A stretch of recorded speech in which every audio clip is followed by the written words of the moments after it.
So you've been doing the rounds for years now. A little bit. Yeah. How is your work Yeah. developing?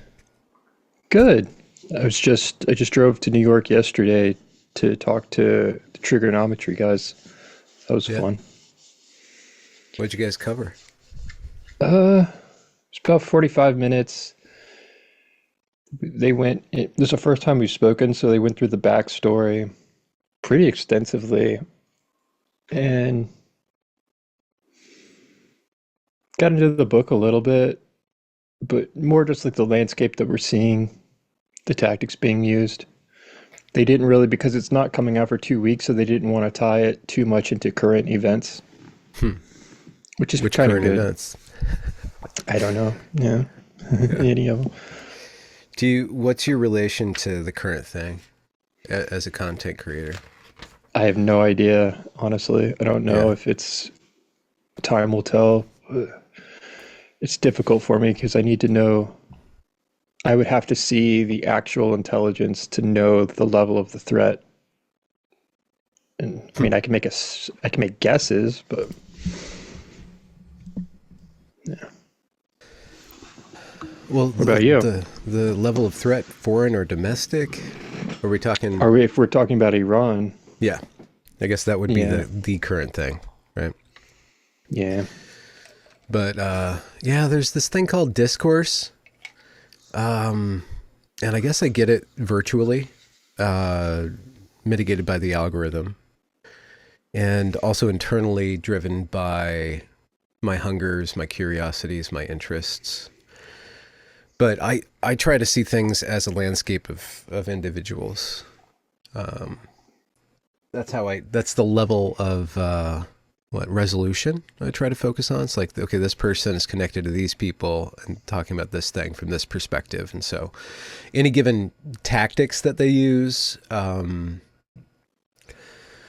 make sense from a tribal perspective. You know, my team, your team, friend, enemy. So there's certain sorts of sociopolitical analyses that are cogent in analyzing somebody's behavior, but they're still acting not necessarily with self-interest in the tight sense, but in the broader sense. Of course, they're going to be acting through their own self's interest, whether it be for profit, for gain, or just because that is what interests them, especially in the virtual sphere. Yeah.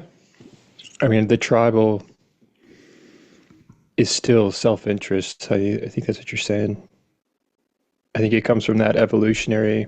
It's probably evolutionary, Hmm. where there used to be really high stakes with being ostracized from the tribe. You needed a tribe. So that's. But also, I think it goes back to the narrative, the laws of narrative, the narrative structure, and how we see the world, make sense of it psychologically. I think that simplifies that narrative structure with groups and tribes. It's definitely a simplification. Mm-hmm. What's attracting your attention of late? Today, I just put out a video. So I got back late last night, and I was thinking this came up in our conversation yesterday. I was telling them about a discussion I saw with Destiny and his lead moderator talking about the fabrication of evidence. It kind of all rules are off because the other side has already transgressed the rules, therefore no rules apply anymore. So the, using the justification of Hunter Mm. Biden claiming, well, they just did this, they used the language fishing expedition.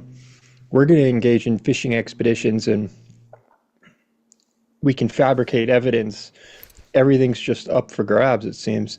So I covered that this morning. I wasn't expecting to post it today, but I threw it together really fast and just posted it. Okay. What's a fishing expedition? Is that with the PH It would or with be, the F? it's a pretty common pattern. I think it's referring, I don't know, honestly, I don't know. It's probably referring to like fishing for information. It's a pretty common pattern I've seen where you use some pretense to begin the investigation. But that pretense, it's just a pretense. That's not, you're really looking for something better. So it's kind of like the show me the man, I'll find you the crime. If Yeah. I can dig deep enough on anyone, you could find something, and the goal is to eventually just get them locked up for political utility. Okay. Yeah. And they lay What do all you this do? out. That's a prisoner's dilemma. If some people are acting that way, then everybody basically is going to be acting that way. I mean, it's hard to resist when that, or to cordon off those types of actors.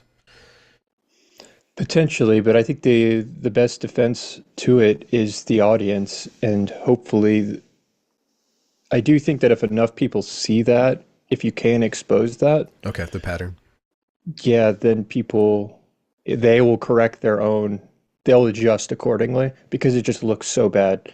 So Okay. if you're interested, you can watch the video I did today and see if that's what I'm going for, is showing the words coming out of their mouths, and hopefully that causes them to have to look in the mirror a bit. They're going to make justifications and claim, no, it's completely different than what I'm describing, but they are laying this out pretty clearly. Yeah.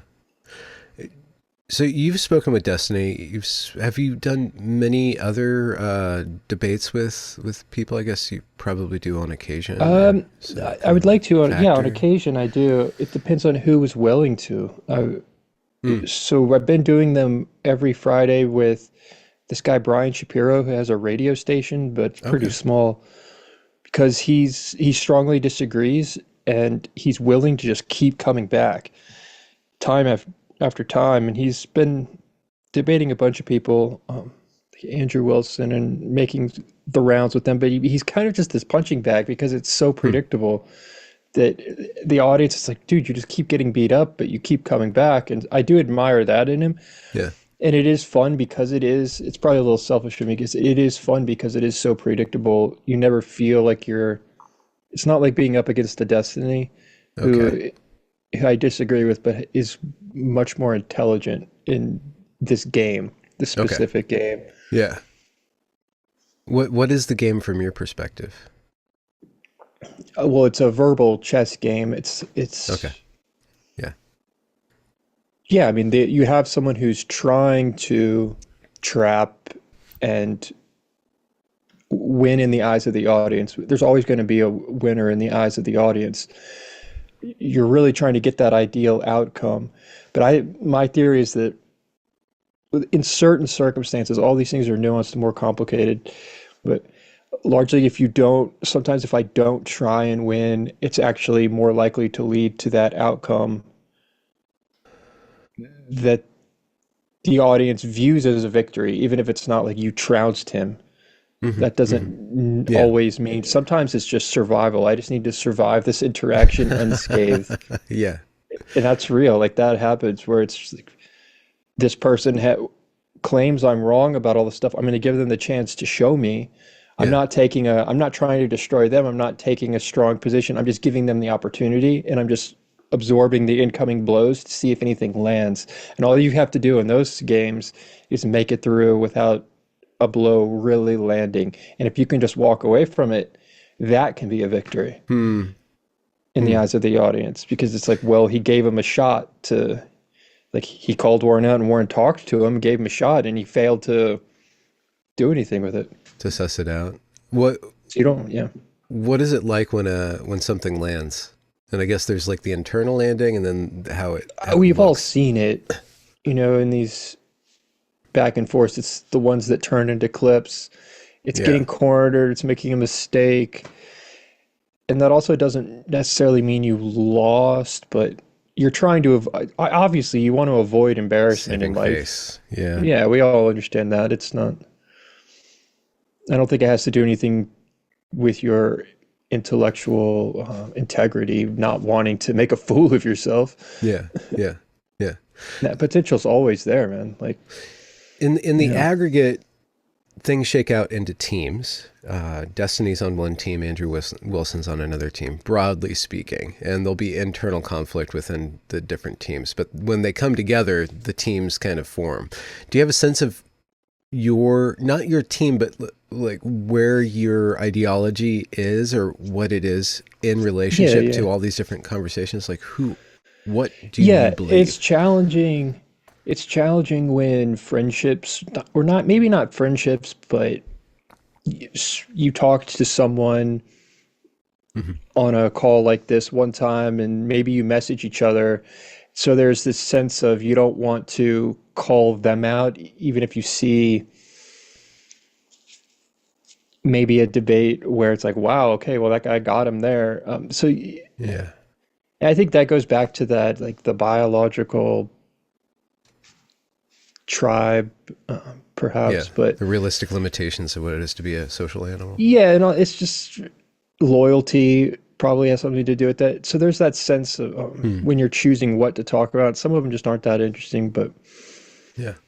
But so I had one where this first became really clear to me when Andrew Wilson got in a debate with Tim Pool, and I didn't think anything of it. I made a video about it, not thinking Tim Pool would see it or anyone would really watch it or care, because I didn't.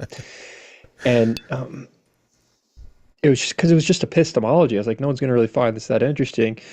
So I was talking pretty loosely about it, but I was really interested because Andrew's playing such a specific game, and I admire that about him. I disagree with him on many things, but I admire that game, and Tim was not able to contend with it, and that was the dynamic of the video. Like Yeah. he's playing a specific game, and Tim is not able to contend with it. Tim got really upset by that, even though I had made like multiple, probably 4 or 5 videos of covering the victories of Tim Pool that made him look good and all that. But it was really interesting how upset he got at that one, though, and I think it was coming from a place of ego. Hmm. Uh, Had you guys have you been on his show? I haven't been on his show. I offered to come on. I don't think he'll have me on after that. He Okay. messaged me after that video and he trying to tell me how I was wrong, and I was talking to him about it in messages. Then he made a video telling me, and I responded to that video trying to be fair, and I was like, "Hey man, I'm happy to come on the show and clarify." He Hmm. said, "Yeah, I'll talk to the team." And that was last summer. Okay. Yeah. Yeah. But what? So you would be associated with the group that would be most broadly or neutrally. I think classical liberal used to be a hyper tribal term, but it's become a tribal term because of the tribal dynamics going forward since the Trump reelection, with the idea of the woke right and the different factions within the MAGA movement, the left me's, the classical liberals, which are really 90s liberals, and then the Israel issue, and then the tribal lines that are excited about that. So classical liberal used to be the not left term, the broadest possible version of the not left. And then there was the dissident right. But they teamed up for a while and now they're splitting apart, of course. But I'm wondering where you are, how you are thinking about the landscape. Because you're very focused and humble on just epistemology, breaking down conversations. You're conversationalist about conversations. You're a little bit meta, so you kind of exist in the footnotes. But what if you were to go out of the footnotes into the book? I guess this is what your book is about, maybe, or is it more method? What's It's what? both. What do you believe? My personal views, I'm happy to go through them. Yeah, I don't get into maybe a little bit in the book, but it's more, I see what you're saying. It's more methodology and my thoughts in practices, the lessons I've learned. But some of my thoughts definitely are going to come through because I use examples. Mhm. Some of those examples will indicate where I think I see flaws. We can go, I don't know what group I would fall into. I don't know with Iran. I don't know. Uh, there's a lot of things I like with Trump. I don't fully understand the woke right concept. I think I get the concern around specific people. I don't quite. So I just saw Brett Weinstein sit down with Tucker Carlson, Mhm. and I don't watch Tucker Carlson that much, but looking at that interaction, I didn't hear anything that was super unreasonable. So I walk away with that thinking I don't quite understand the concern. There must be other things he has said. I'm not sure what those specific Brett things. I know there are some kind or of Tucker? conspiracy. People are calling conspiracy things around Jews. Yeah, Maybe that's or where the Charlie or alarm is. something. But if I was just to analyze Brett with him in that interaction, it's like because you can have concerns that this is a mistake in Iran. I don't think that I don't. So that to me, that doesn't. explain the what is he doing kind of thing. The vitriol. Yeah, there must be something else that I'm missing, and I just haven't been following it close enough. Hmm. Those little Hmm. examples. Uh, I mean, what Mm. would the other topics be that would put me in one of the categories? And I Yeah. could tell you what I think. Like, Uh, do you think democracy is a good idea? And yes, can it yeah. scale across multitudes of cultures and ethnicities and value sets? Can it scale internationally? I mean, potentially that's up to them. I think it is possible for for people from other cultures to adopt our model. Can we propagate it into Iran? That's another topic. Hmm. So it has the potential to scale. I view democracy, that what our founding fathers created, that framework, I think is the most close framework to the natural state of man in the fabric of reality. I think they were trying to create something from the ground up. And to me, that is a religious idea. It doesn't have to be for people though. That because the idea of this natural state of man, that there is this fabric of real, like this thing to try and echo through how we structure it. I think they got pretty close to that. There's going to be flaws, but I don't think there's been anyone who's gotten closer. So to me, that's Hmm. very important, that Yeah. framework. So it sounds like you're talking about natural rights.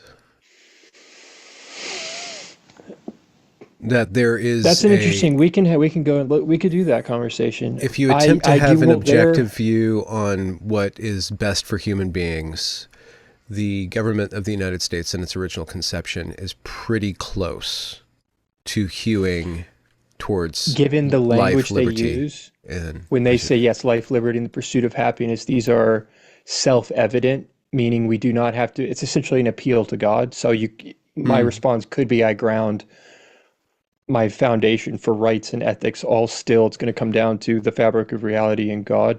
Hmm. Um, they did something interesting there by not. That's why I think it is a religious foundation, but they also understand that in order to have freedom of religion, it has to be a menu. It has to be voluntary. It's not. Hmm. So they took the extra step with the federal level. Obviously, states can, if they wanted to, if you had enough people in a state, they could found a religion.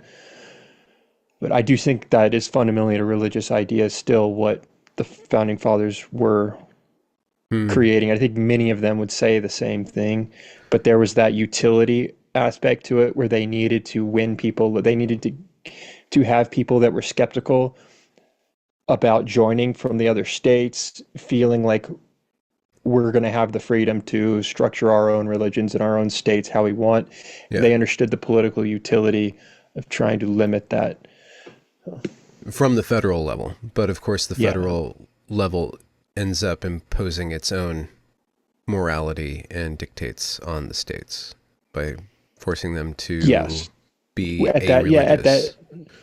well, let's see, forcing them to be religious. How's the Mm. federal government forcing people? Well, you could make an argument, but forcing them to be a religious. I don't know the specifics, but like How are they? having prayer in schools or having Right. And Ten so Commandments it's posted in government and buildings. I would probably, if you were going to pass that as law, that's probably not a winning strategy. That's how where I would fall down on that. That's nothing to do with my personal religious views. Yeah. So, but Texas has the right to pass that if they want, right? Hmm. And I believe that's what the push was for Texas. I don't think there's a federal push to have 10 commandments in classrooms. Yeah. Well, I'm wondering to what extent the federal government would punish Texas in some way for becoming explicitly Christian rather than Well, explicit. theoretically, they shouldn't. Yeah. Well, They might, and that might change if a Democrat comes into office, but theoretically, given our framework, they shouldn't. hmm. Hmm. But on the pro-religion side or enforcing a religious point of view, you have these various Well, it's all consensus based because on some level, the Civil Rights Act is a religious claim based on the founding principles that all men are created equal. So the federal government enforcing private businesses to be non-discriminatory based on race is an imposition of a religious framework on private I agree with that. freedom of association. So there's tensions Yeah. within that liberty and then enforcing liberty through authoritarian means. I guess you could say it's authoritarian but then any form of government enforcement is going to be authoritarian under that definition. Yeah. But the states or the federal government will choose which values to enforce and which ones to not enforce. Like with the gay cake thing. Right. Yes. Yes. And where I fall on that is more Iran. I don't think anyone can force the labors of your mind and reason, the fruits of your labor. Yeah, I don't think the baker should be forced because that kind of goes against this religious freedom as well. Mm-hmm, mm-hmm. And then one of the aspects of the dissident right that I'm waiting for a solid counter to, or I'm looking for various solid counters to. I can formulate them for myself, but it kind of comes down to encapsulate it. The framework, the American framework, was made by a specific people, a specific ethnicity, basically Northwest Europeans, and they expanded that franchise, and they were able to scale it while there was ethnic, to a certain degree, ethnic cohesion. But if you import millions of people from, let's say, South America, or millions of people from Somalia or Africa, they are not going to accept that framework. And so that framework is going to start to fail. And we call that corruption.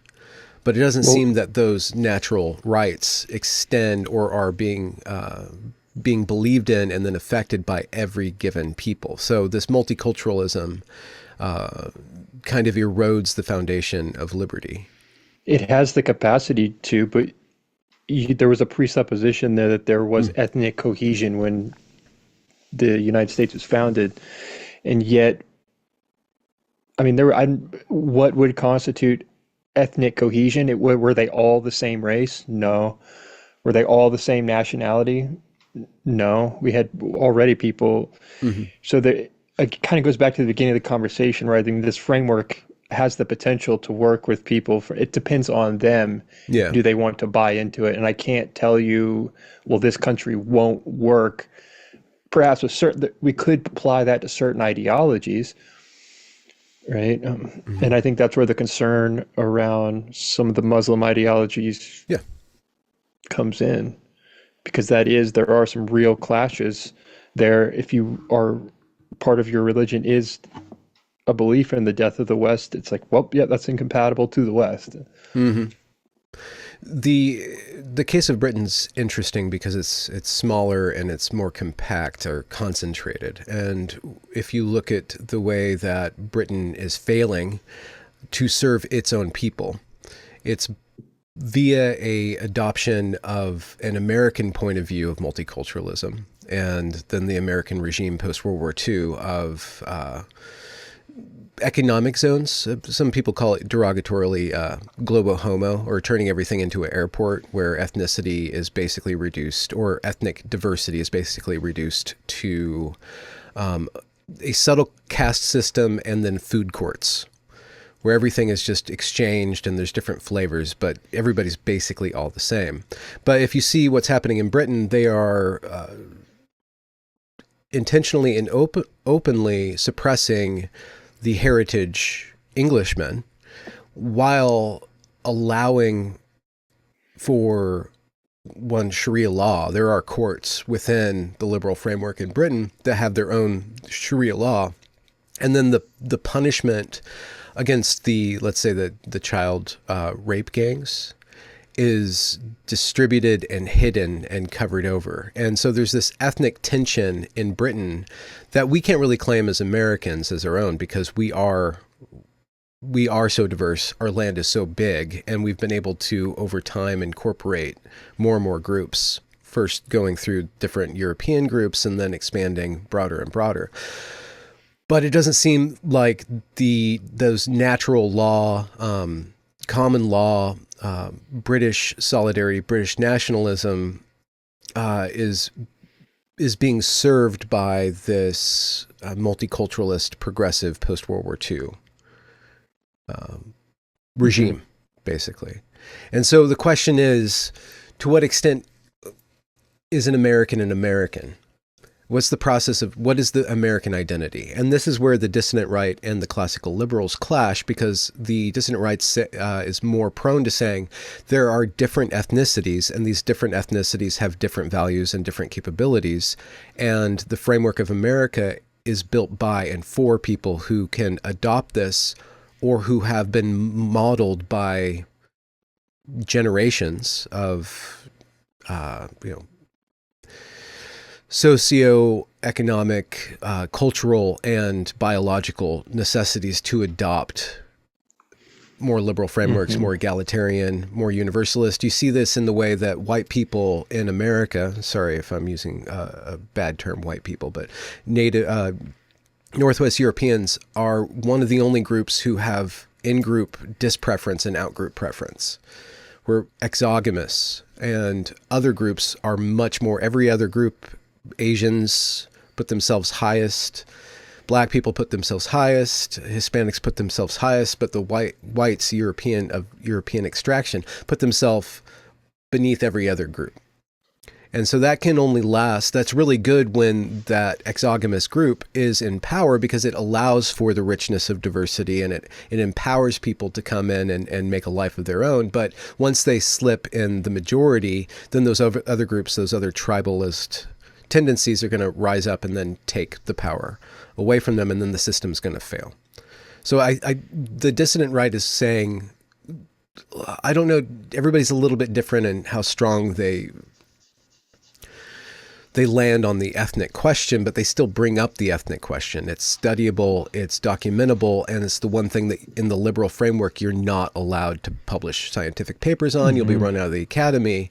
So I'm just wondering where you land on that, or how you would articulate a culture that reality of ethnicity into what it is to be an American. So what does it mean to be American? To be an American? Is it is it a propositional nation? Can you just believe I think it goes back to and be saved or free? The framework, the philosophical framework that is at the heart of the whole experiment. But if you can buy into that, if you can live in accordance with that, but we also have to acknowledge what can happen with mathematics and just too many people. And as we were talking about what happens, there's obviously going to be an effect if suddenly, let's say, it was entirely Chinese. Obviously, it's going to have an effect. So there's a clear need for controlled borders, and as long as you can address that problem, that will avoid that. It's not unlimited. So I think one of the biggest problems with the UK is that they're not addressing that. And I don't know for sure what their policy is with immigration, how open it is, but the result appears very open.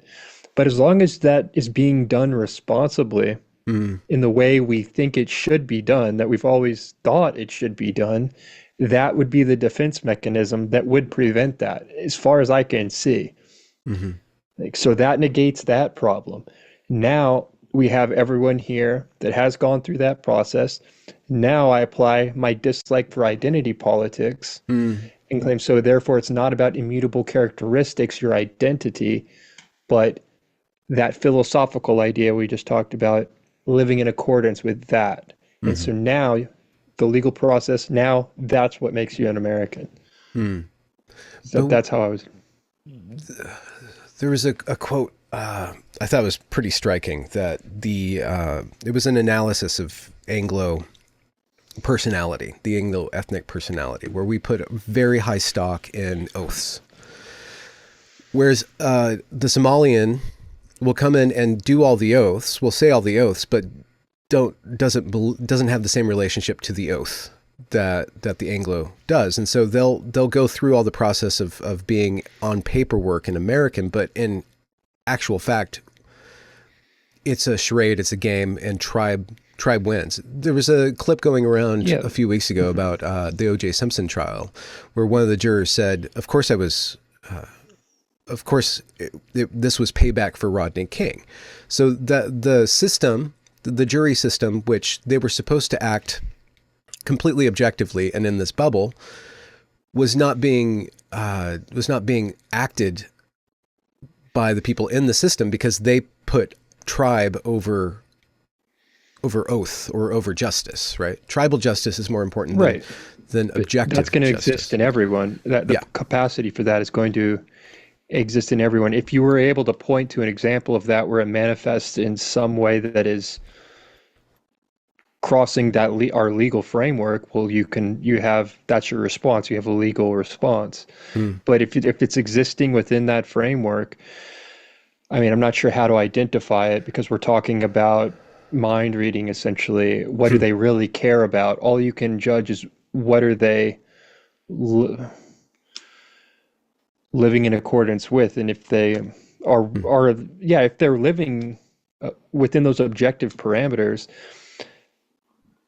It goes back to part of the philosophy of the individual seeking liberty, which is the pursuit of autonomy, life, liberty, and the pursuit of happiness, is that you're also free to screw up and do bad things and go to hell in a handbasket, for example, as long as you're not crossing the legal framework.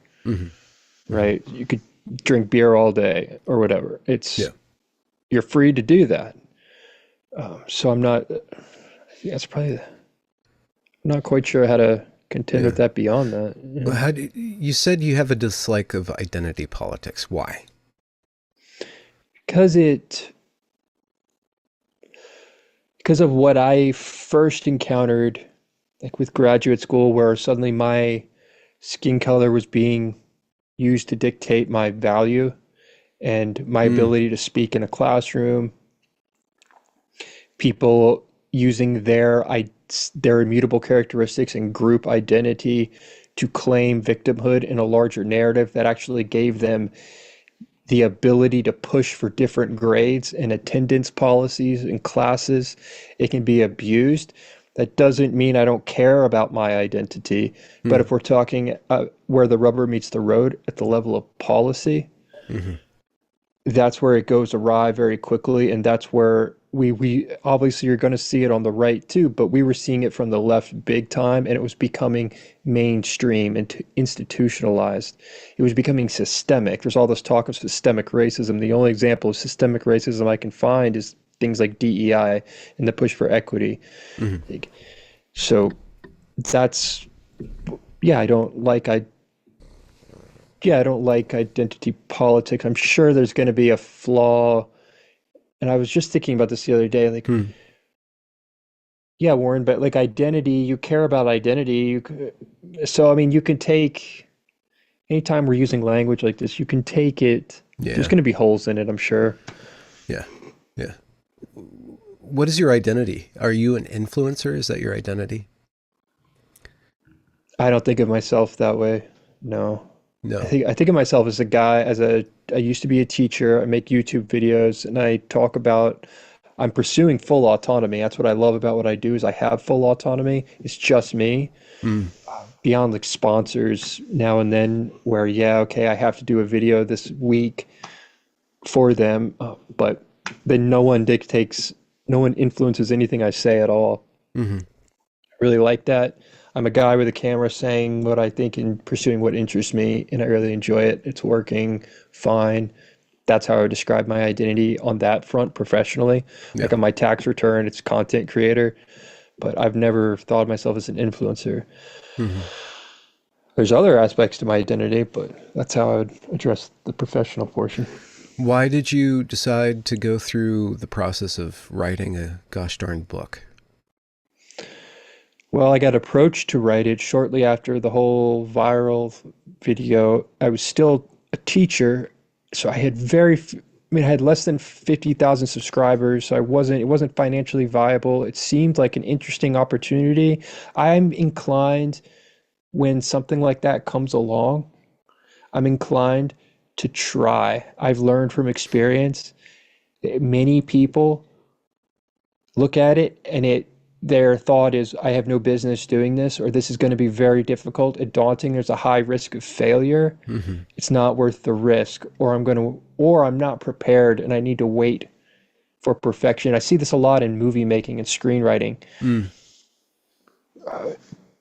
Movies get caught in development hell, or people. So I think Jordan Peterson said this. Sometimes if something is worth doing, it's worth doing badly. It's worth doing badly rather than not doing it at all, for Hmm. sure. It's Yeah. better to try and so yeah, like someone approached me like, hey, after the viral video, people approach you sometimes with crazy things. When something like that happens, someone approached me from Hollywood. They're like, yeah, if you had $400,000 to make a movie, what would you make a movie about? Could you come up with a screenplay for us? It was just some producer fishing for like a free screenplay. But Yeah. beside the point, it's still an example of, do I try? And I went to the music teacher I was working with and I was like, what would you do in this situation? And he goes, well, I'm not a director. I'm not a movie director. So I just wouldn't do it. And I was like, no one's a movie director before they direct a movie, though. Like, what makes a movie director? Like, really, this guy is offering you $400,000 if you can hand him a script. You wouldn't even try and write a script. He's Hmm. no, and that is the majority of people. Hmm. So when the book comes along, I accept the challenge, and then you just take it bite by bite, just Okay. biting off small bites and just whittle away. And there's always this thought of like, well, what am I going to write about? Is there enough to say? Yeah. But the process of writing, I found it's very exploratory. It's different than speaking verbally, because you're tracing the sentence into the next sentence and building upon that, and you're genuinely like fleshing out these ideas at a deeper level. Yeah. You're discovering as you write. It's pretty interesting. So I learned a lot from writing that people think about you're just writing what you already know, but you're learning from it as well. So to answer your question, that's why I took it on. Yeah. What was the original idea or goal target? What they wanted, first I was like, yeah, well, I have this movie I've been writing and I could write this turn it into a fiction novel I've always wanted to do. Like fiction wants what people want from you is a book on critical thinking. The way he Mm. pitched it, this is the agent who needs to get the publisher. So we had to come up with the proposal to pitch, and to do that you need the first chapter in the outline. Hmm. He was like, so what it needs to be about is, imagine I were to pay you $1 million to live in my house and teach me for a year about how to critically think. It's like, put that on the page. That's where it started. It became Hmm. more than that. Yeah. It goes into law of narrative, a lot of other directions, but really the things that make me me, the lessons I've found most important. Huh. So It's like yeah, meditations in a way. somewhat, yeah, Is definitely. is there like another work that you were consciously or over the course of writing it unconsciously modeling it after? I don't know if I was modeling it. I Deuteronomy, was definitely 12 Rules for inspired by Life. the work of Jordan Peterson, Yeah, okay. Yeah. like in seeing what he was able to, because I had no interest in nonfiction when they approached me about it. I was like, man, that's no one cares about nonfiction, but what he achieved with a nonfiction book was inspiring because people found it very interesting. I found it very interesting. So that thought was always in my mind that it is Hmm. possible to write something like this, even an advice form of self-help in some way, but also psychological analysis. If Yeah. you're trying to capture that fire in a bottle. I think he captured it because he taught people that nothing will improve your life more than living in accordance with the fabric of reality at its most concise form. Hmm. And so I told the publisher that, and I was like, this is not going to be a book just on how to debate. That's what I'm trying to capture, like, because that is what all this comes down to. And it's not like I'm trying to copy what Jordan Peterson did, but it was an inspiration. How to live in accordance with reality. Living in accordance with the fabric of reality, like what is real. So, and that was such a big thing for him and for all of us at that time, because Yeah. you had this push for postmodernism was the opposite, right? So imagine two boats. You've got living in accordance with the fabric of reality is the boat that you're going to get there faster if you sail with the tides and the winds. You catch the wind, you use the wind, as opposed to the postmodernist in the boat. There's no such thing as tides in the wind. It's social conditioning, but we can force our way there by building our own motor, a new way of transit, but it's far more efficient in this analogy to use what is already existing. And it's always going to exist theoretically, like as long as there's human beings. I believe, similar to those archetypes, they will continue to resonate for a deeper reason that echoes to the fabric of reality. It's not the result of social conditioning why we care about specific narrative structures. It taps this, and we don't fully understand it.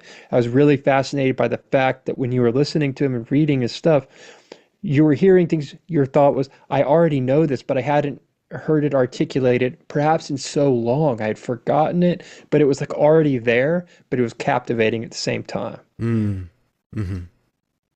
Yeah, the highest form of self-help would be the uncovering. It's more like Plato's idea of knowledge being more about memory. Unlocking what is already within. Perhaps that's what really learning is. It's learning to use the tool, what you're capable of, discovering what you are capable of. It's not just absorbing new information. That's important. That's part of it, new skills, but I think there's something else as well.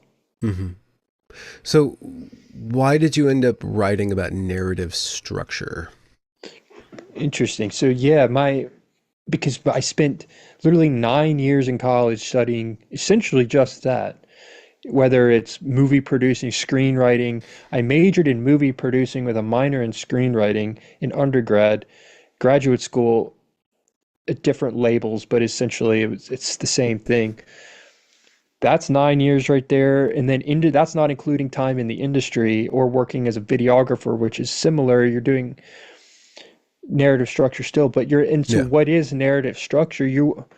When you're trying to figure out how do I produce this movie, how all these movie producers are trying to capitalize on psychology. They're trying to figure the audience out, and the stakes are very high because the budgets are massive. So if there was a code to human psychology, they would be using it. They don't understand it. I think many of them have lost their understanding of the deeper understanding of archetypes because it has become a more postmodern view where Snow White, we can play with the archetypes and change it because it's all social conditioning anyways.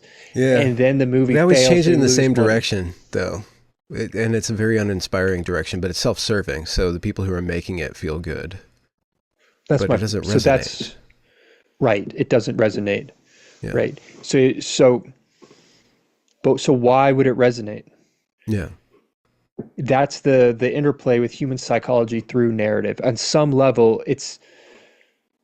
and I remember even in undergrad with the producing professor, we were doing a Q&A. Someone asked the students, like, well, what are the main skills you need to understand for this business? And within there, like psychology is in there, understanding human behavior and psychology. And I said that no one else was thinking about psychology, but even back then I was like, psychology is a big part of this. And then you go on and the more I write about it and I think about it, the more I see it. And then like, what if I could distill down the laws of narrative? Because I do, when you're teaching screenwriting, you're teaching the laws that these students are trying, they need to know about to adhere to. And I try and explain like these laws are as real as the laws of physics because they work. We don't understand them fully because they're psychological. Hmm. Psychology, we call it a science. We understand very little about psychology of the human mind, really, but we're still treating it like a science, and there's people that do it professionally. So you could, in that way, it's almost scientific in a way. Hmm. Um, so then I Almost try and mathematic. distill down. Yeah, that can it can be that's a part of it. Then I try to distill down what are these central laws of narrative? What are the most important ones if we're going to try and articulate them? And so the first one that comes to mind is conflict drives story. This plays out in every movie we see, it plays out in every debate we have Mm-hmm. in politics as Mm-hmm. well. The hero has to have obstacles to overcome a debate. If I'm trying to make a piece of content, all of this comes into play when I make YouTube videos too. If there's not a core conflict, there's no engagement. Right? And conflict is not necessarily a bad thing. It doesn't mean people are fighting. It can be an internal conflict. It can be the obstacles there, but there has to be some form of conflict. Perhaps even more important than that, but another law that's important is that you cannot remove the character from the narrative. Once the narrative is psychologically present, we can't detach from it psychologically. Let's think about like a presidential race, for example. When Okay. Kamala Harris is asked a question in an interview about policy, and she starts talking about, yeah, when I was a little girl, everyone had yards, they cared about their lawns. Her starts talking about her parents. What's she doing? She's into, I think it's perhaps some of her consultants understand these things intuitively. Perhaps she understands this intuitively or just instinctively. This is coming out in these interviews. She understands the most important thing right now is the narrative. The voters are going to care more about the narrative than my actual thoughts on policy. But then you have someone come along, does a pattern disruption like Trump, and is just blunt about we've got to do this. There's still a larger narrative there. There will always be a narrative. We can't separate the Mm-hmm. character. His is just Okay. a very different narrative, which creates a pattern disruption. So can we think of a single example where we can detach the character from the narrative? Yeah, Warren, like you see this person, you don't know who Kamala Harris is. You hear her say a statement about the policy.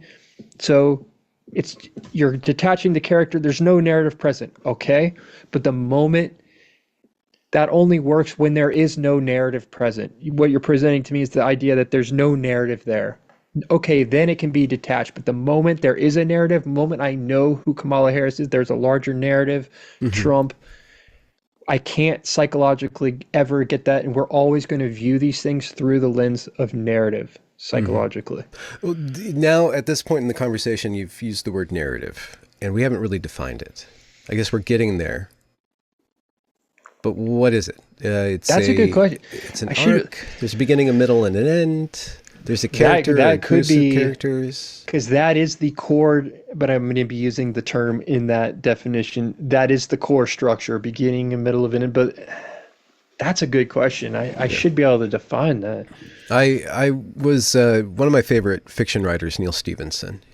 He's written Snow Crash, Diamond Age, Cryptonomicon. Seven Eves is really good too, if you're into orbital mechanics and what would happen if the moon blew up. He was at Powell's in Oregon and Portland, Oregon, and he was coming out with his this huge, massive piece of work that I've never been able to get through, but called the Baroque Cycle.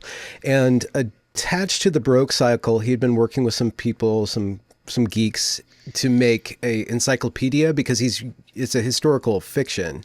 So he's referencing all these historical personages and facts and places and trying to evoke what was it like during that period of time, which I think was during the Black Plague. I can't remember exactly when, but he said in his talk before he did a little bit of reading and then did some Q&A that they were trying to make an information portal that was different and new. They were trying to get it, and I don't know exactly what they were trying to do, but eventually I got a chance to ask him a question. I'm like, do you ever think that there's anything new to do with story?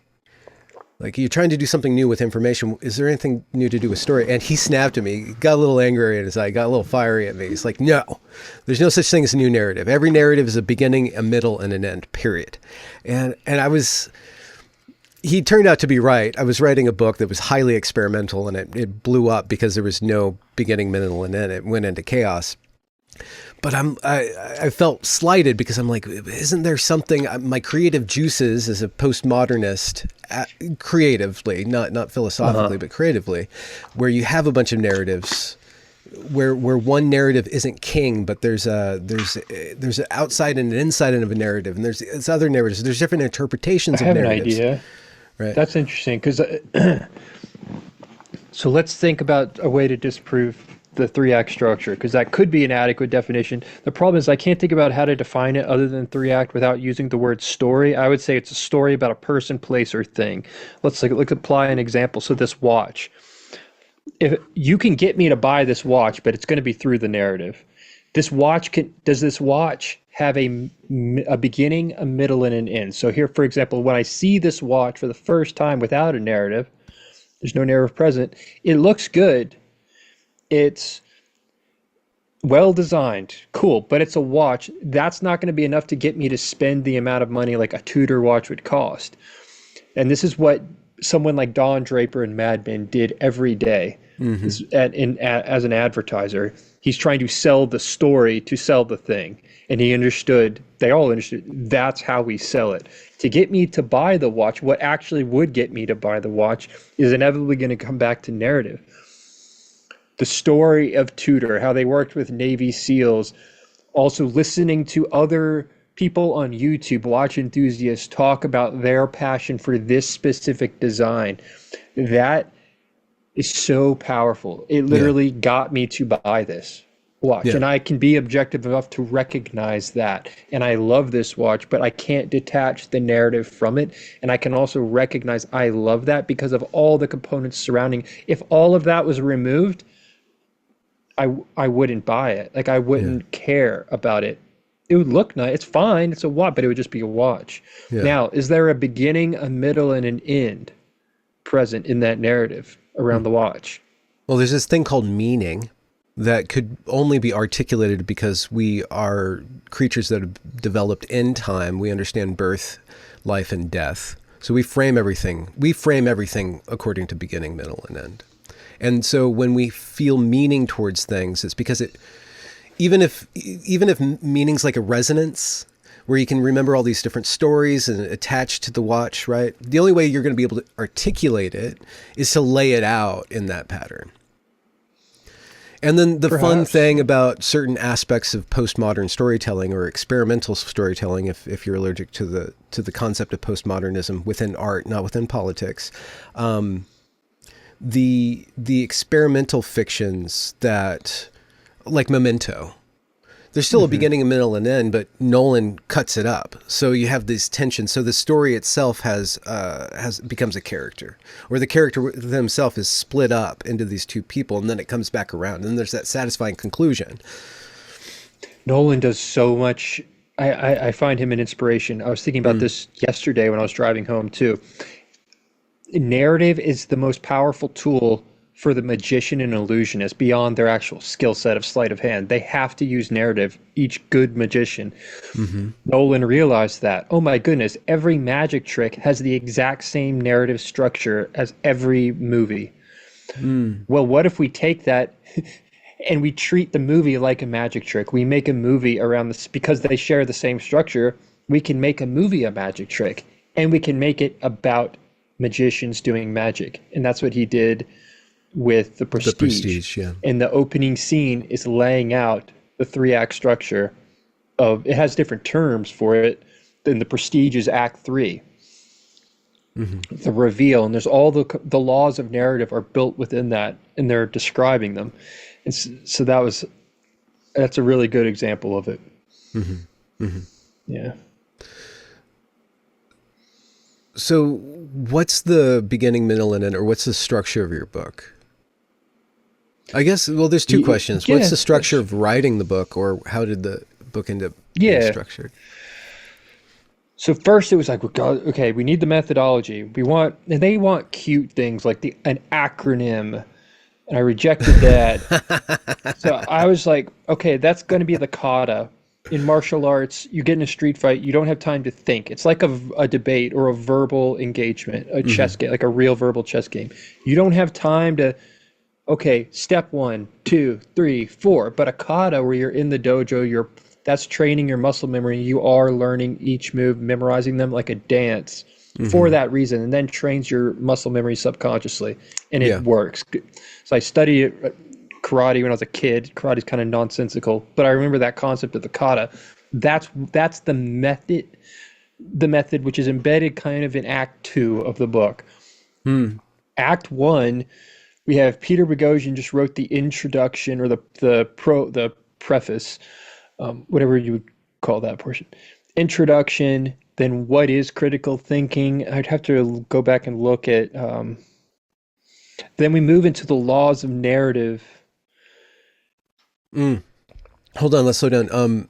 So how do you go from critical thinking, and if you want to define that, you can, from critical thinking to narrative? What's the link between those two domains?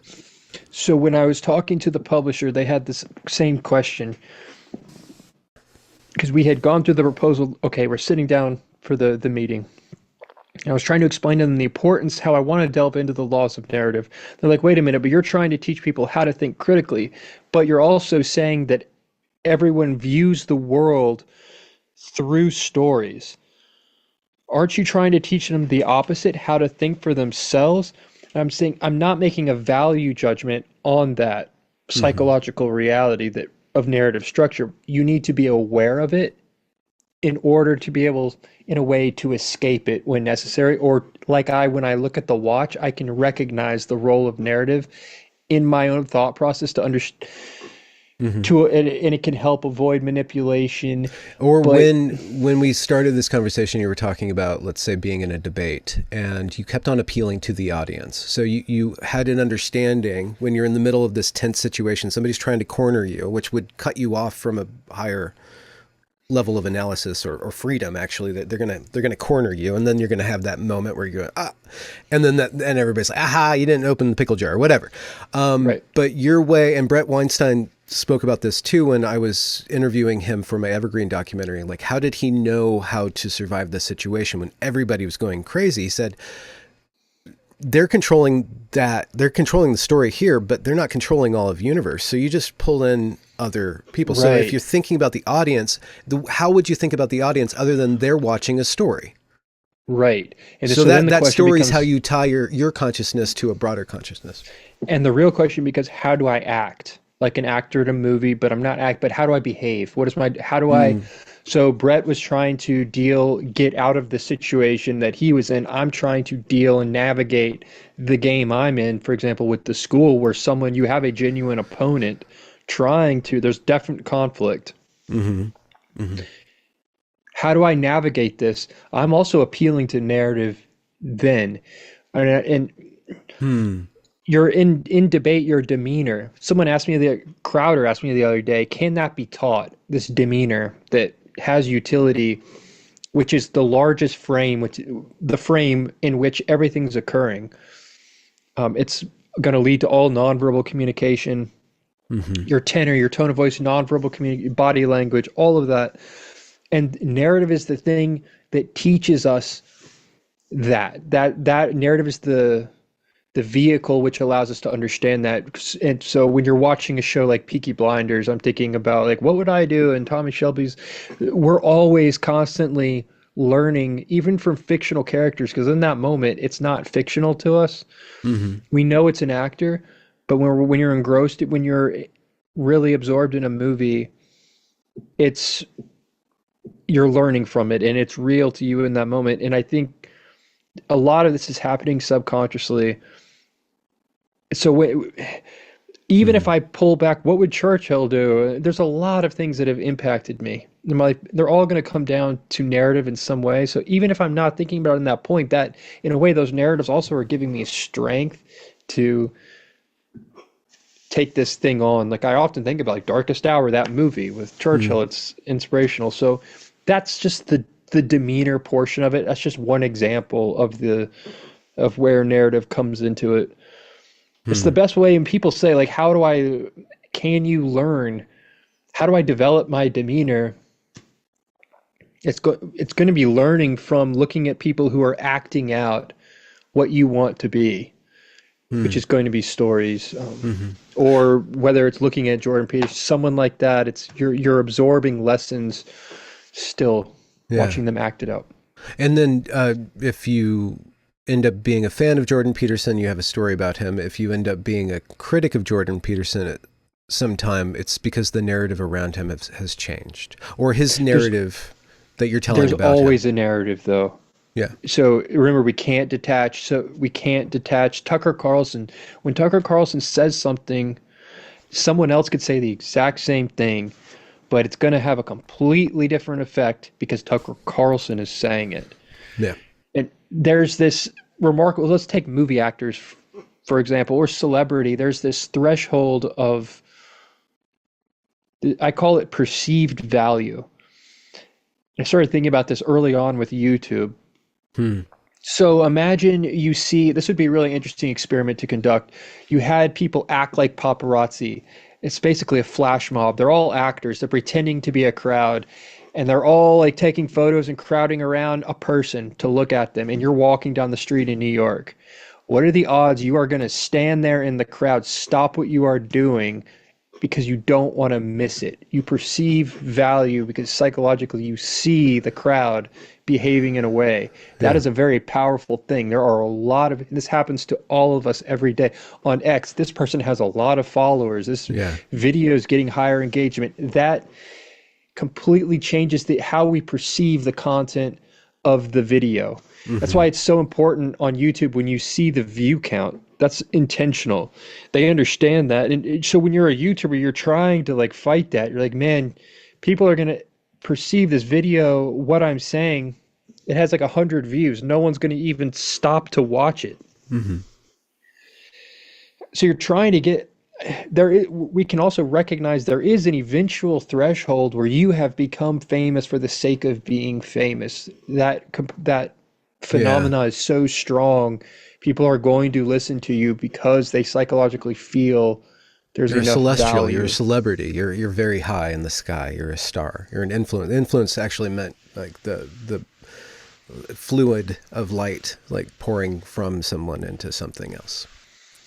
Yes. I think a lot about Leo. Well, you're making me think about Leo DiCaprio, and he's just infinitely memeable. There's so many memes of him, and he just shows up. You can like him or you dislike him or say, oh, he's kind of developmentally stuck. He's still unable to have a girlfriend past the age of 25. I think he finally broke that iron law of his own life. But I don't know what it is about him.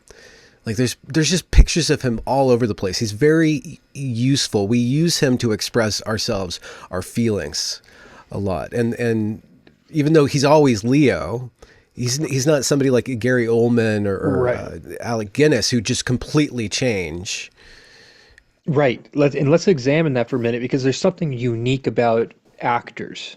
And I've asked myself, why is that? And I think it's because we follow them along on the journey of Titanic, Blood Diamond. Yeah. And that has a massive subconscious impact on how we view the person themselves. It's different than a musician or a politician. It's a different kind of narrative. It's a more powerful narrative because you are literally following him on a hero's journey that is designed to make you feel psychologically. Like going back to the idea of the psychology with filmmaking,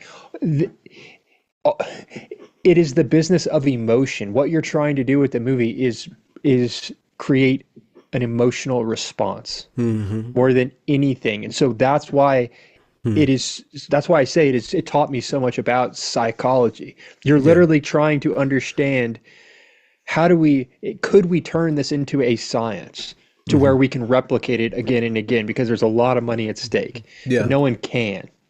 I think science is probably the wrong metaphor. I think more of a martial art would be more. It's definitely not a science. They want it to be, is my point. Like there are a lot of people trying to crack that code. That's why you have so many gurus dissecting story structure, trying to teach you how to be an actor, how to direct, how to make good movies. Yeah. No one can do it though. So you're right. That's why it's an art. Art is that which cannot otherwise be articulated. It needs to be practiced. It's a practice, not a practice, doxis or a theory. But it varies so much from situation to situation, and it's so instinctive. There are so many variables. It can't be taught. Like, if X, do Y. It's never going to be that. There are certain laws of narrative you can teach, but for me, that's where art. That it's a long definition, but that's how I define art. It's that realm. I believe when we first spoke, I asked you what critical thinking is, because that was a term that was used a lot in the anti-woke phase. Everybody's trying to I think I had deconstruct. a poor definition then. It was like most people didn't really have a stories. good definition. Yeah, I think I said something like navigating the stories and patterns that make up the world, but there's no emotional content in critical thinking. There's emotional content, and so I just no. It's rationally. Kind of wait, you're rationally trying to achieve the ideal outcome in any given game, because it's not just analyzing politics. Every day we're in a series of games, so a lot of this I'm not using game theory in the sense of mathematical game theory. I wish I was. The Nash equilibrium, I think I referred to that a few times in the book, but it reminds me, it's my own form of game theory applied to every day you are playing games, whether it's me in that game trying to navigate like with the school, whether it's a debate, it doesn't matter. And it's trying to achieve the ideal outcome possible in that game, which can happen at multiple levels. And critical thinking allows you to rationally identify the best move on the board that's going to lead you to that ideal outcome. That's a more long-winded, but and I have the best metaphor I can use that I go into in the book to describe the importance of this, that incorporates the narrative structure because the stakes are high, is Alice training for school shooting. All teachers are taught, where they're like straight up front, this is the policy today. We can't tell you if X, do Y. The individual person, the teacher can't say, if this, do this. The students have to think for themselves. The teachers have to think for everyone in that situation. There are so many variables at play. Because it depends where the shooter is. Where are you? And your response is going to be different accordingly. You might, and then they break it down to run, hide, fight kind of concept. It could be one of those three variables, and then they kind of delve into those three variables, but they can't tell you which variable to go to. And there's something, I mean, that's such a good metaphor for it, because it just shows like even when the stakes are at their highest, that's when critical thinking becomes most necessary. And it's a little bit of a horrific example of a game, right? Because it's not a game, but it's a series of decisions every day, and you have to think, you have to figure this out for yourself, and it's going to be different. You're in a different place in that building than everyone else, and the threat could be moving and changing. There's not a way to teach if X, do Y. That's critical thinking. The concept of the game is a very rich concept. I've been getting into board games. There's one subset of board games called war games, and then within war games, there's these games called coin games or counterinsurgency games, and they're usually set up to be played by 3 or 4 players with asymmetric factions. One example that's rather popular and rather easy to get into is People Power, I believe, and it's about the Cuban Revolution, and there's three factions. And they all have different needs and different behaviors and different rules. And they all come together. And while they're coming together, they have to understand that they have to work alongside each other to win. And there's this aspect called king making, where that second player, you see this a lot in Risk, because Risk is really boiled down. There's usually, in a 4 or 5 player game of Risk, there's going to be one faction that's going to end up deciding who wins or who the final battle is by going alongside one person or another. And I've been analyzing politics, speaking about politics for 8 years now. And there's all these books and all these references, but a lot of people don't understand what's going on. They have a team, they have kind of values, they kind of know where they're going and they're pushing alongside, but it's really hard to analyze. It's easy to judge everybody and say, well, this person's for this thing and therefore you're a communist or you're a fascist, right? There's that easy thing. But if you look at it as a coin game, there's all these different factions. And then within those factions, there's all these different individuals. And they happen to be acting together at this point, but they have different rules and different values. They're all telling or living within coincident but distinct narratives. And they make a super narrative out of that. And so I think it was inevitable for you to, in analyzing critical thinking, to seek for the context in which critical thinking is applied. Because you can give all these tools like, okay, well, look at a definition of a word, but sometimes you bring out your etymology and you lost the thread in a debate. Like who cares? You're like, who cares what some Latin guy, or some Indo-European invader called poop, like who cares? But within another context, it would work. So there's all these different tools, but the tools all have to be assembled like in karate or martial art. You're going to go out in the world and enter into a story. And if you train your body, you'll be able to react to all the different variables within that story in order to achieve the outcome of either winning or not losing.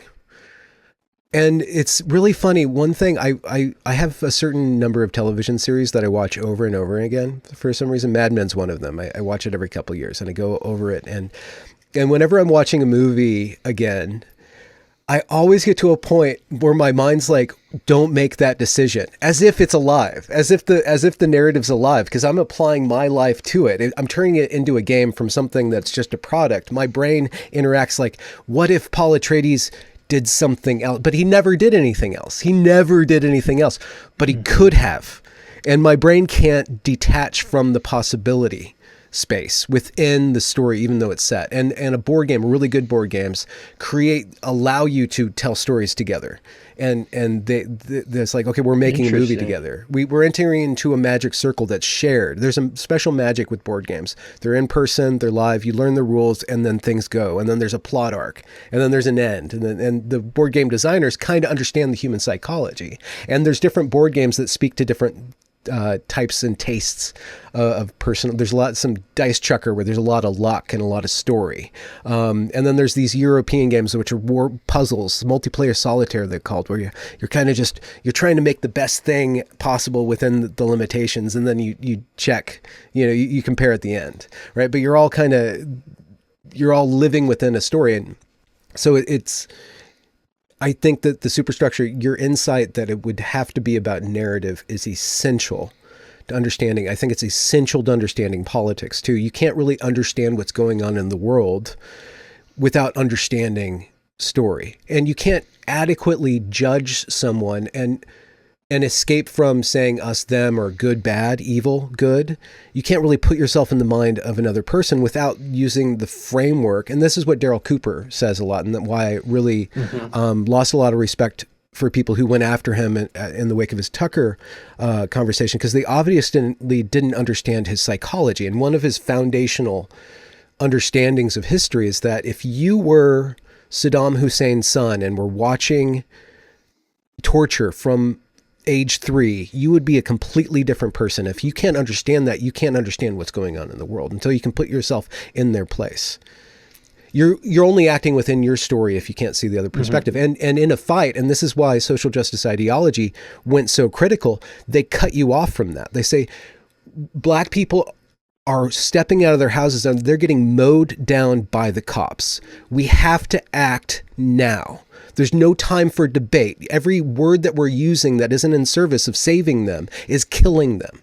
It's turning up that narrative and then shutting down what we call critical thinking, or the ability to analyze truth claims and then make appropriate rational responses or ratioed responses to any given problem. That's a really good observation. That's interesting. I'm glad you said that. That really helps because and yeah, I haven't shown the book to anyone, so I'm glad that that's making sense. That really helps a lot to hear that take too. That's a really good observation. I hadn't thought about it in that way. Yeah, it's awesome, So man. critical thinking, narrative. There's a three-act structure to your book. Where do you go? You said there's going to be an acronym. Is there like a T-shirt No, I too? rejected No. the You acronym. didn't even try to come up with an acronym. No, maybe I tried for like a day. I was like, this is stupid. Like thought. Um, yeah, it's just so corny. No, I let the book just take me Mm. like writing a movie. If you do the work in the first act, if you can discover the characters and establish the world well enough, Mm. this is a great lesson from Tarantino. It's like the characters, the story reveals itself to you. It's not like yeah, obviously you're writing the movie, but it's almost like you're writing the movie because you have to in order to uncover something that's already there. It's like the characters Mm. are showing you where to go. It's very bizarre and it's counterintuitive. Mm. And so there's some similarity in that if you're doing the work and the premise is there, the potential is genuinely there. That first act, um, it starts to reveal itself, and you learn from that, like What this is the work of conversation. setting up the first act, So broadly what speaking? am I writing about? Why am I doing it? I think that's one of the most important. Like, Hmm. why is this genuinely important to me? And that's where the narrative thing came in. Like the question, what business do I have writing a book about this? Do I have enough to say? Well, Hmm. where's my expertise, for lack of a better word, in the study of narrative? Oh, that has had a big impact on me. And I kept seeing that pop up in patterns. And so when I Hmm. try and sit down to articulate it, I keep referring to concepts like nonverbal communication, show, don't tell. It's one of the most critical parts of having a verbal chess game if you're going to try and convince someone of anything. I'm just thinking back, especially was very helpful for me, was thinking back to the actual games of my life that I've played. And yeah, it was very fresh in my mind, the games that Hmm. had occurred in that work environment at school, because there was constantly games being played. Even before that viral video, there was such a clear, and you had these power groups vying. You had like the principal and assistant principal got taken out in a something resembling a coup 2 years earlier. Hmm. It was dramatic within itself. And I Hmm. think that also Mm. exists in many workplaces, if not all. It's Yeah. where you have that many people and like top spots and pay and the stakes are high. Yeah. Do you understand? Have you encountered the idea of the egregore? No. It's a concept. It's kind of like powers and principalities. It's like there's a spirit of a school, and you can feel like when you get a job, you become part of the spirit of the workplace or the spirit of Hmm. America, and there's this character there that is assembled out of all the behaviors, and then influences and reinforces the behaviors of the I people within that. I wouldn't be I think you're tapping into something there. Yeah, that's powerful for sure. Yeah, it takes on a culture and yeah, these groups, and then there's this fear to step outside. I mean, I used to think like how Hmm. the teachers formed a more high school clique dynamic than the students often. It was Hmm. very interesting Hmm. to watch. There was a clear culture and expectations of that. So I think you're right. That probably does form, and all that's going to go back to the narrative structure. So yeah, the three act structure, the third act, so Hmm. the middle act two would be what we've talked about, and then delving into that methodology, the kata. Third act gets a bit more philosophical. I definitely address postmodernism. I think it's really important. The editor was trying to get me to dial back the philosophy, I think, because when you're writing as well, and this is true with screenwriting as well, I mean, I don't Hmm. worry about the grammar so much. I try and get it good, but you just go get it on the page, and there's going to be a lot.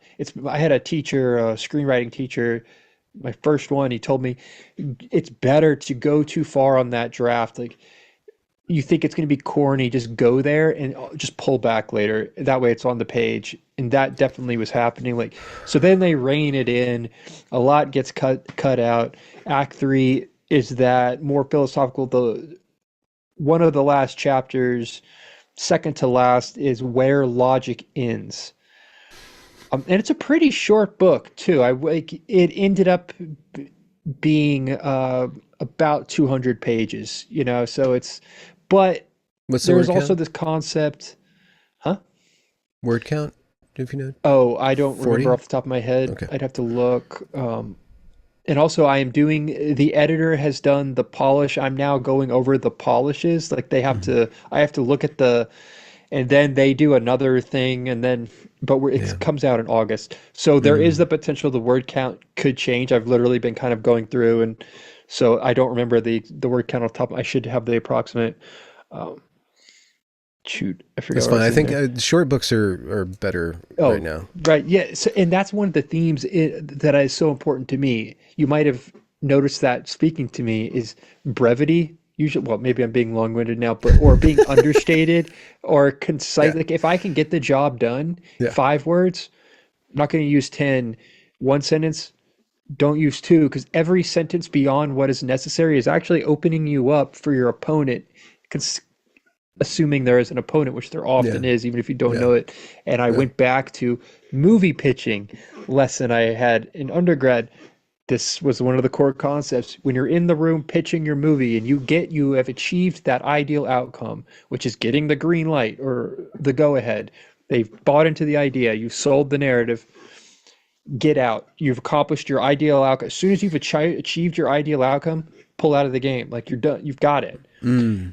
And I remember her telling me, she was an experienced producer, this is one of the mistakes I see made the most, because she's been in that room on the other side of the desk. They get the ideal outcome, then they get comfortable and start talking about other things, and they make a mistake, Hmm. something like Red flag, that was trigger, or weird, a something. red Yeah. flag, Yeah. and movies have gone down because of it. And that Yeah. always stuck with me.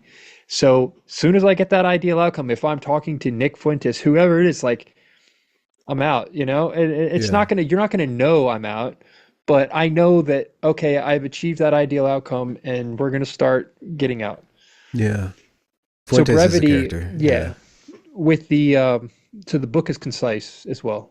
Where logic ends, is that the chapter heading? That's Yeah, the great. chapter, sorry, but yeah, I was talking about where logic ends, and this came up on trigonometry, where they asked me at the end of the interview, every time they asked the person the question, what's something we should be talking about that we're not? And I said the double slit experiment in quantum physics and quantum mechanics, because it blows my mind. But and I told them about this chapter, Hmm. where logic ends. Because when you look at the double slit experiment, there's no logical. Are you familiar with it? Double Yeah, slit, it came up, but where yeah, yeah. you would find the electrons. There's two slits. You would expect it to be like two lines, like a paintball gun. The paintballs go through the slits, form two lines. But what we observe is not that. It looks like a wave, but only when only when someone is observing the electrons. And we can measure this by having a recording device and no one observing it. And then yours are completely, the electrons are behaving completely differently. This is it's the Schrodinger's cat, right? It's both alive. It's juxt It superposition. doesn't collapse. Yeah.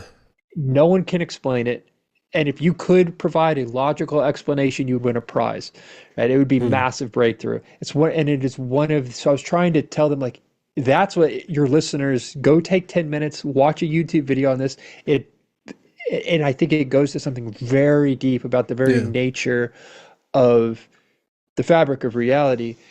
And I told them, I suspect there might be a connection between consciousness and the fabric of reality. Like the electrons seem to sense when human consciousness is interplaying with it. It's so bizarre.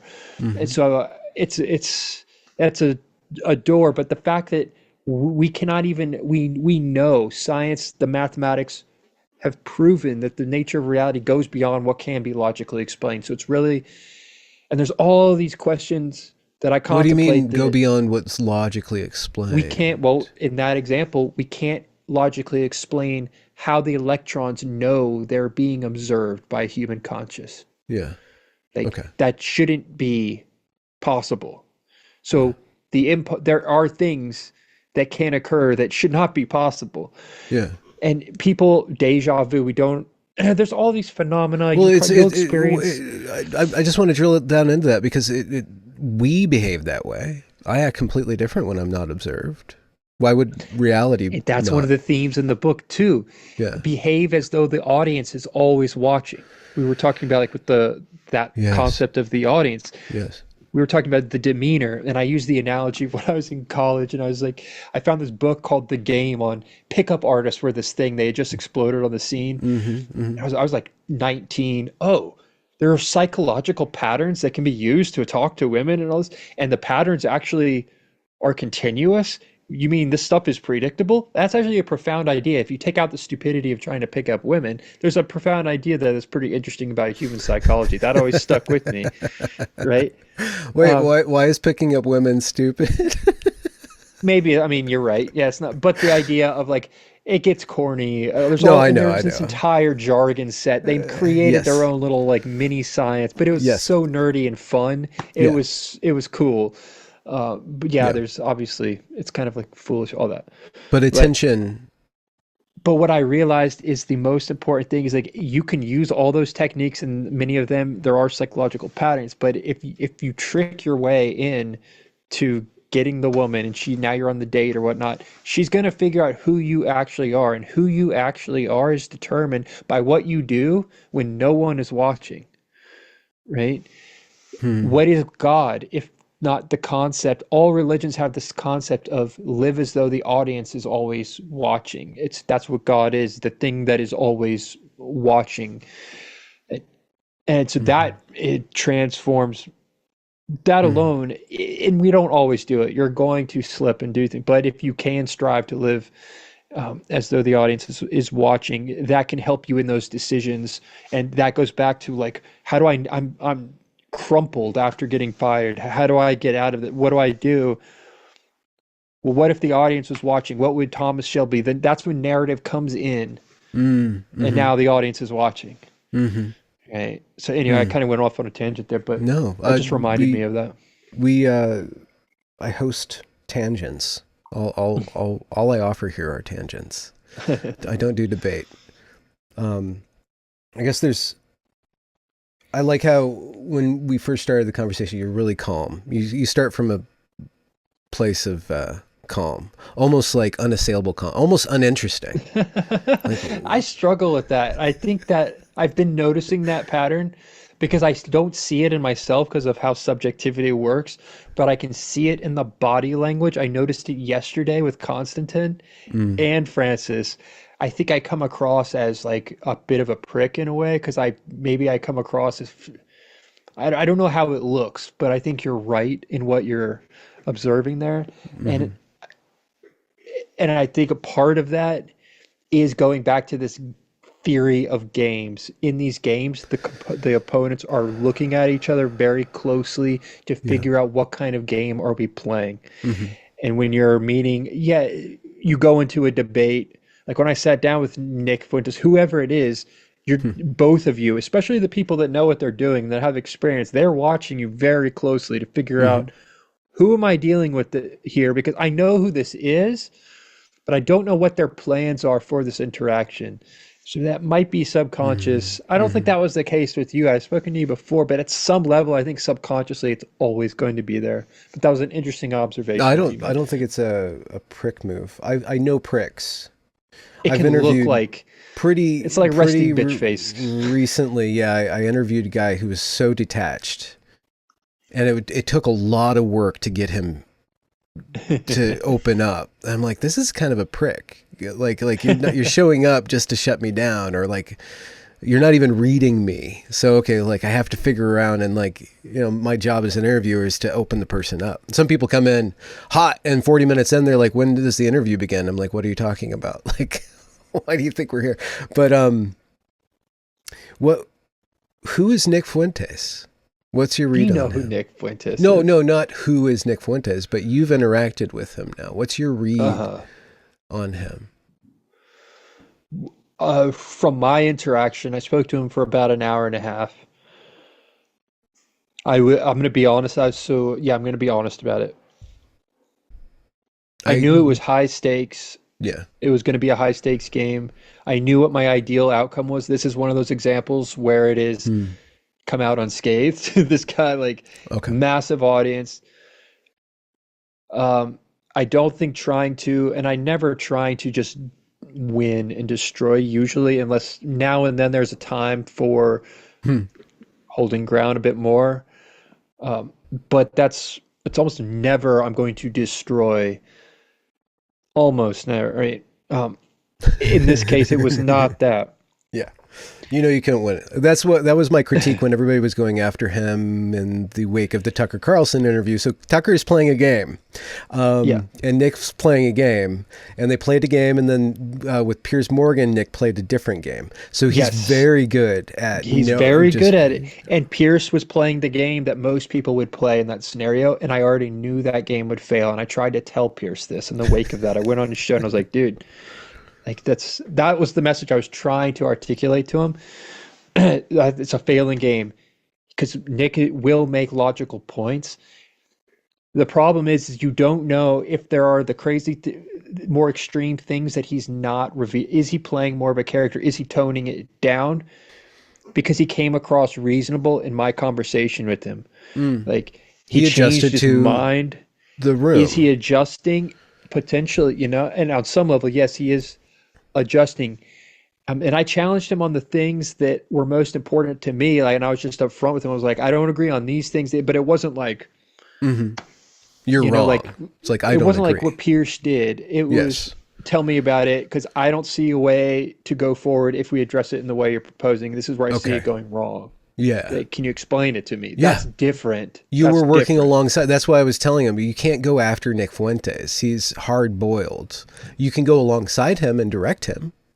You can cause him to open up or to reveal different parts, flesh out, allow for nuance, disengage from the radicalism, which is kind of a shtick if you allow it to be a shtick, but it'll get tighter if you go against it. So going alongside him, did you get a sense, a deeper sense, an intuitive sense? I think he's an intelligent. He's smarter than I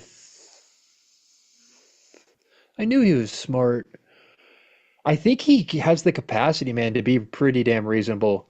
Honestly, like I'm not saying he doesn't have extreme views, but he's aware that those are extreme. And I think he's using some of those Hmm. often because like he's not oblivious to the fact of how it sounds. It's all calculated.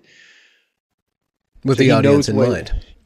yes, he knows where this can go wrong and Hmm. you're asking me for an intuitive analysis. That would be, and I can't provide evidence of this. It's all going to be subjective, but Hmm. yeah. But again, I understand the potential that someone could tone it down. But I don't like what's he going to gain? It's not like he's winning massive viewers by talking to me and performing and winning me over. And I would say he won me over, but I was he was more reasonable than I thought. It wasn't, and I told him that I was like, and I should have said he asked me, "How do you feel based on our conversation?" And I said, "I don't think you're as extreme as some people make you out. I should have said based on this conversation. That would have been a more accurate way because yeah, given the conversation, I think that's a fair assessment. But I Hmm. don't know what is in his heart. Hmm. What What's your goal, you think? You just want to watch the world learn?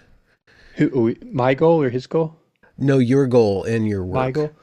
as a commentator, Interesting as a question, man. That's intellectual, a public intellectual. the first thing that comes to mind when you ask me that.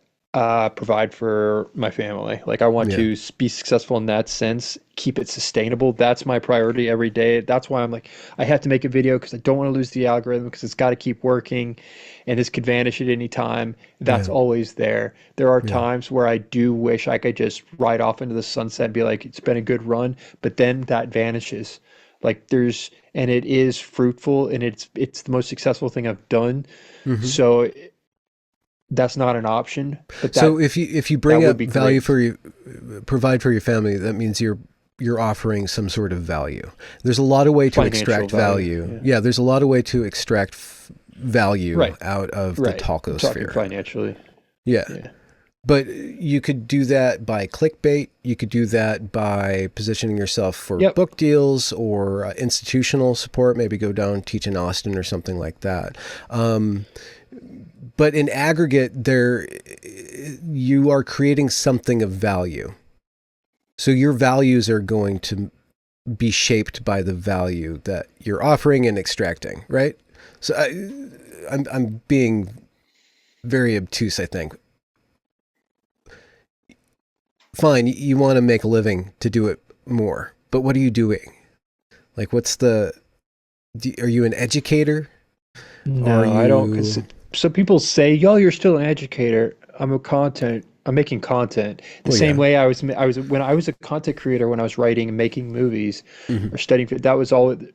That's what a movie producer was, and that Okay. was an idea that was transitioning. It's like, dude, you're a content producer, is how my professor said. He's like, stop thinking about it as just movies. It's the same thing still. I'm using all the concepts we've talked about today, Yeah. the laws of narrative, all these things to make the thing that's going to resonate, I think, with a portion of the audience enough Okay. to where it'll be successful. And it implements all these things that we've been talking about. Has to be conflict, my demeanor, it's all there. Yeah. I So I just yeah. I was honored to host a content creator called Homath.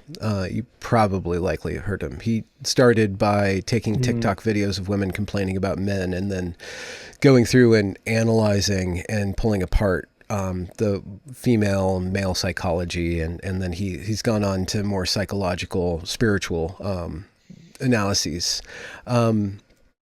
I'm like, well, what's your trick? Because he's phenomenally successful. What's your trick? He's like, well, give the people something to pay attention to, and then the next thing is mhm. something else for them to pay attention to. That's true. But in over the course of our conversation, it came out that he really thinks that the world is falling apart, and he wants to change Oh, okay. that, right? So he I think wants there's to, insanity. So yeah. the example I talked about earlier, like what I published this morning, it'll probably perform fine. I don't think it's going to be huge. I'll go check after this conversation. I literally posted it 40 minutes before talking to you. Mm, But that is deeply concerning to me because having a movement of people that are like, we know they're not doing anything illegal, so we have to fabricate it because they have to be arrested. What about, so we're going to jail them without trial? That's totally acceptable. Like there's insanity. The other day, a video about the death threat against Constantine. People have been reaching out to me saying the same guy's been making threats to me. Tilly Middlehurst emailed me, who rose to notoriety by debating Charlie Kirk. She's left, progressive. She was the girl at Oxford or Cambridge, the blonde who was very articulate, did a good job, and she said he was harassing her. She thanked me for putting that out. I was completely oblivious that I just thought it was a mm, vaguely interesting clip I stumbled on that no yeah, one had seen. yeah. That makes me feel good. There's value in that. My favorite, I still say my favorite video I've ever made is Joe Rogan sitting down with a postmodernist professor because it shows it's so nonsensical. And when you try and push back on these things that I'm deeply concerned about, people, their defense strategy is to claim what you're talking about is not postmodernism. It's not critical race theory. Critical race theory is just this harmless characterization. They completely make it sound more reasonable. Mott and Bailey's all the way down. But what I'm talking, what I'm trying. But Hmm. if I show you the words coming out of their mouth, you can't play that game. Show, don't tell. I can't Okay. even tell you because it's so crazy Yeah. sounding. They can use the Mott and Bailey, or that people won't believe you. They think it's exaggeration. Like if Yeah. I were to describe what I just said to you about Destiny saying those words, people are going to think that's no, he didn't quite say that. He said it. You can go watch it. So that's the show, don't tell. I do find value in that. There are things out there I genuinely care about. Hmm. Hmm. The the content that we create is made out of other content, and some content is more toxic than other content. If you stare too long in the abyss, the other part of the Nietzsche quote is that be aware that when you fight monsters, you don't become one.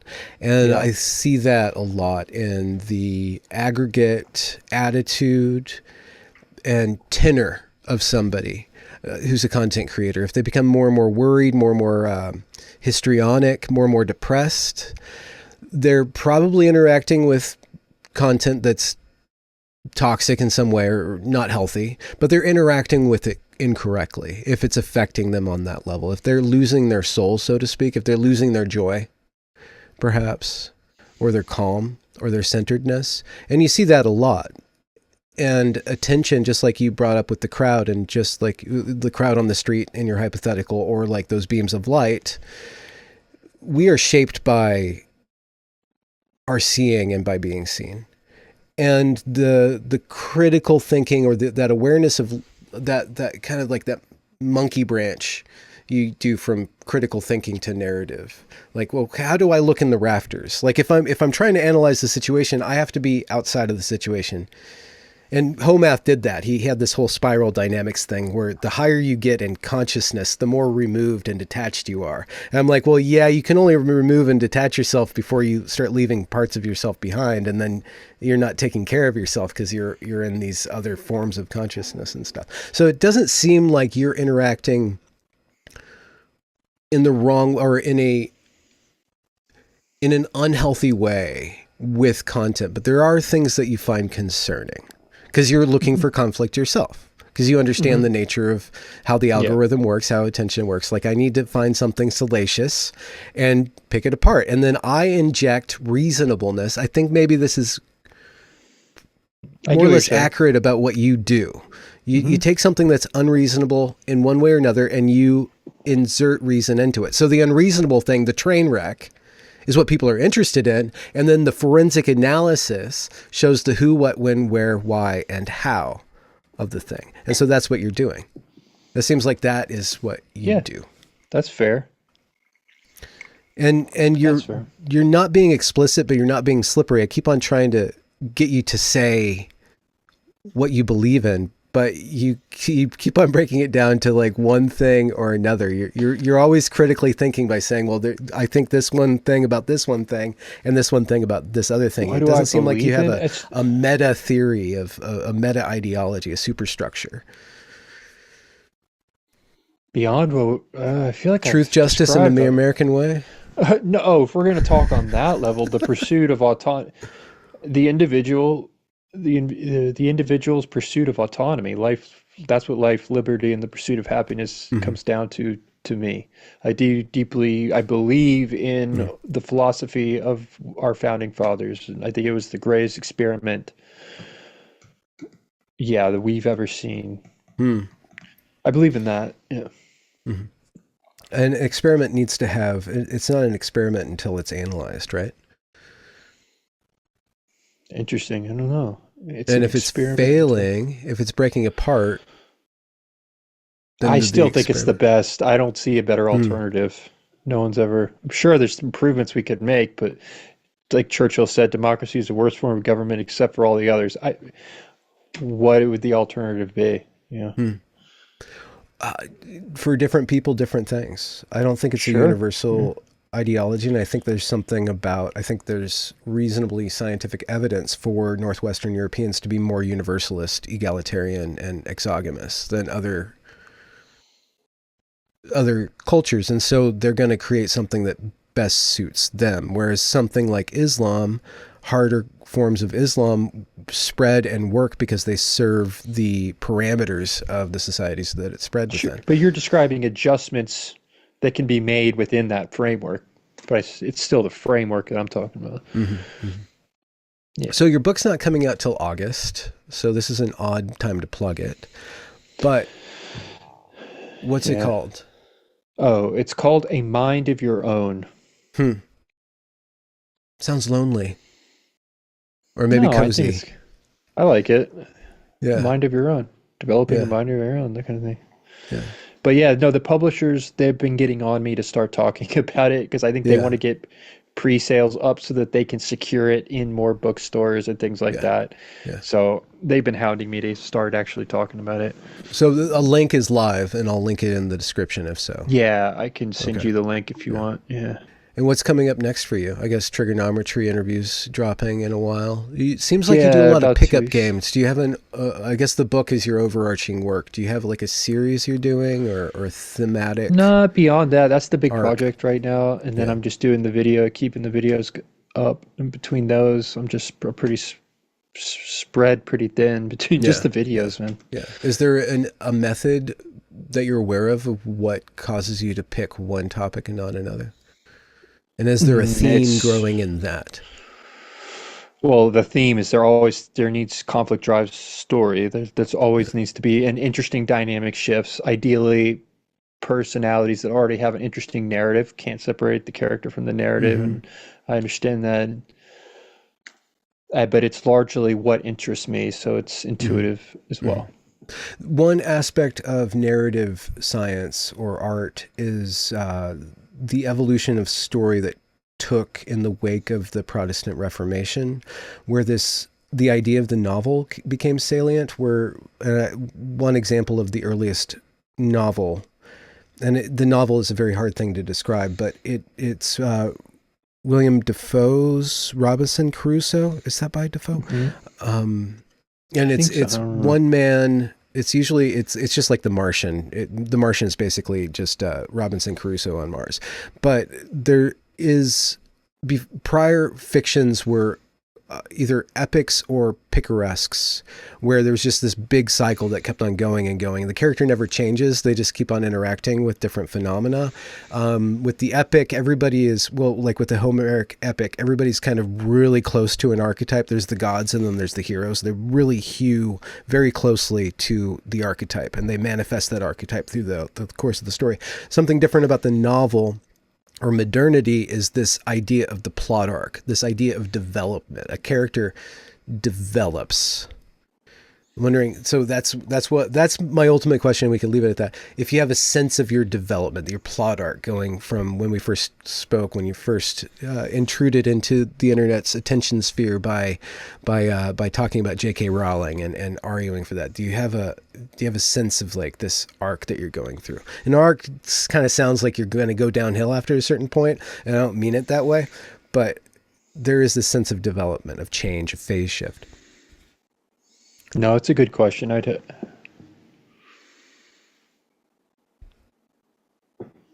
don't know. Hopefully, I'm entering Act Three and things become more stable. I think I am because I'm seeing more stability. It's doing better. There's that. It's a real fight up to that Mm-hmm. point, and then you start that threshold of kind of perceived value starts to play a bit more, and you're getting a bit more return Yeah. viewers. Take someone like Asmongold, where it's a little bit less important what he talks about. The views are going to be there. It used to be very dependent on the subject matter, what I chose. It still is. It Hmm. can, like, if I Hmm. were to make a random video about me doing something, like, it would get some views, but it's still very dependent on who's in the video, what are the dynamics there. But Asmongold can just cover the news, and that perceived value is already there. The audience is already there. That would be what I would describe as Act Three, perhaps. Mm. And I would like to get there. I don't think I'm there yet, but I'm Hmm. definitely, obviously, I'm closer than I've been. Yeah. Beyond that, I don't know. I don't know what's coming next.